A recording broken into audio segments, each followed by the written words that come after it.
wabarakatuh. Selamat pagi adik-adik sekalian. Mudah-mudahan adik sekalian dalam keadaan sehat walafiat. Untuk pertemuan ini saya akan coba menjelaskan tentang teknologi pembelajaran dan teori komunikasi.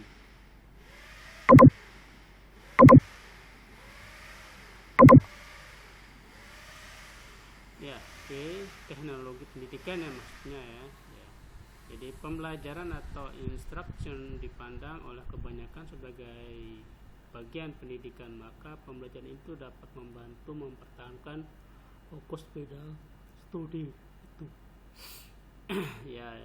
Jadi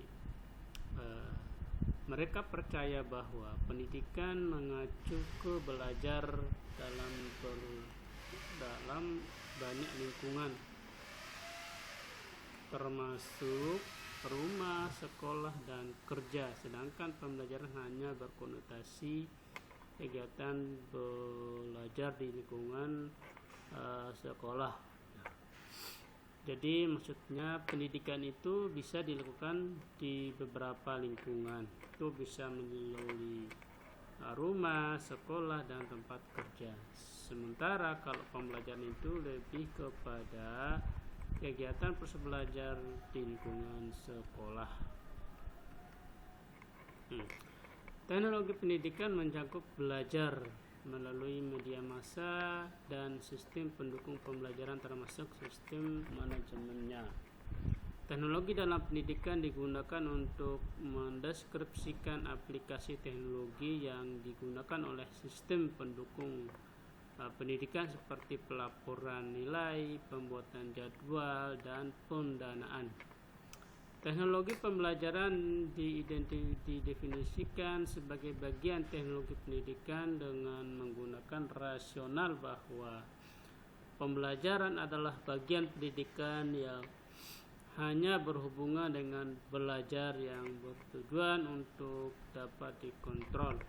Itulah beberapa definisi tentang teknologi pendidikan dan teknologi dalam pendidikan. Berikutnya landasan teori belajar dan pembelajaran.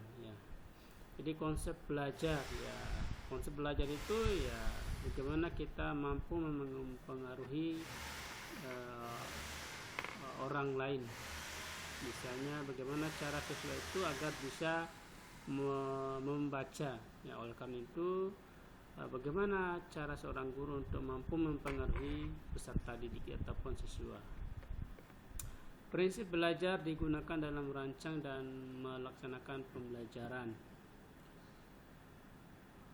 Model yang ketiga itu adalah teori-teori belajar. Di dalam teori-teori belajar itu ada namanya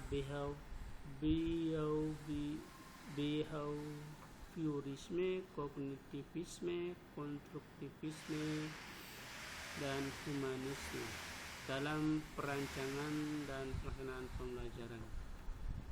Berikutnya memberikan preskripsi mengatur situasi agar peserta didik mudah mencapai tujuan pembelajaran. Jadi ini adalah landasan teori belajar dan pembelajaran. Selanjutnya teori komunikasi. Dalam teori komunikasi itu membahas tentang yang pertama itu adalah pemanfaatan media komunikasi sebagai sarana dan sumber belajar. Itu seperti radio pendidikan dan TV pendidikan Jadi pemanfaatan media sebagai pemanfaatan media komunikasi sebagai sarana dan sumber belajar Jadi artinya bahwa radio juga itu bisa sebagai sumber pendidikan. Demikian juga dengan televisi itu dapat dijadikan sebagai sumber belajar. Penerapan model komunikasi dalam proses pembelajaran atau yang disebut SML CR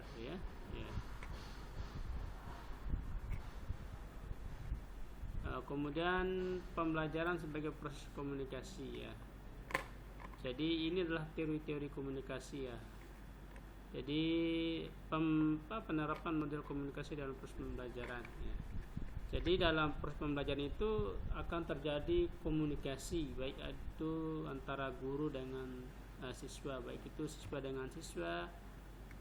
Itu adalah bagaimana kita menerapkan proses komunikasi.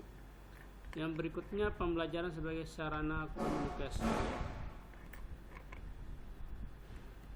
Selanjutnya, pengaruh teori dan model komunikasi. Pendidikan seumur hidup.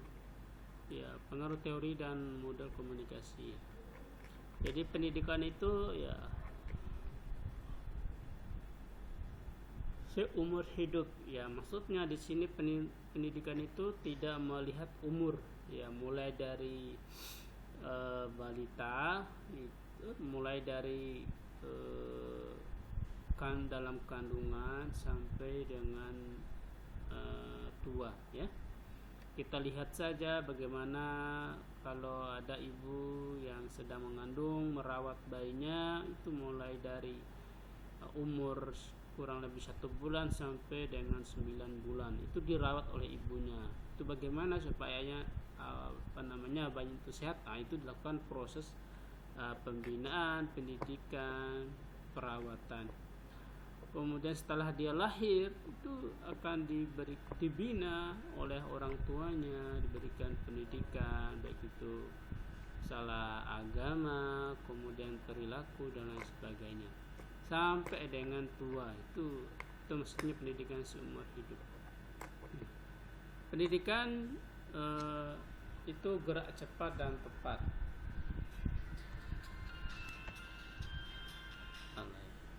Selagi ngajar ini. Astagfirullah.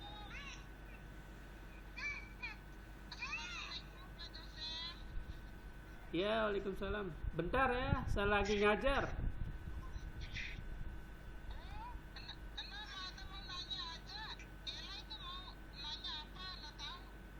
Iya, kan udah saya kasih tahu tadi malam. Udah saya yang isikan tadi. Lembu ade.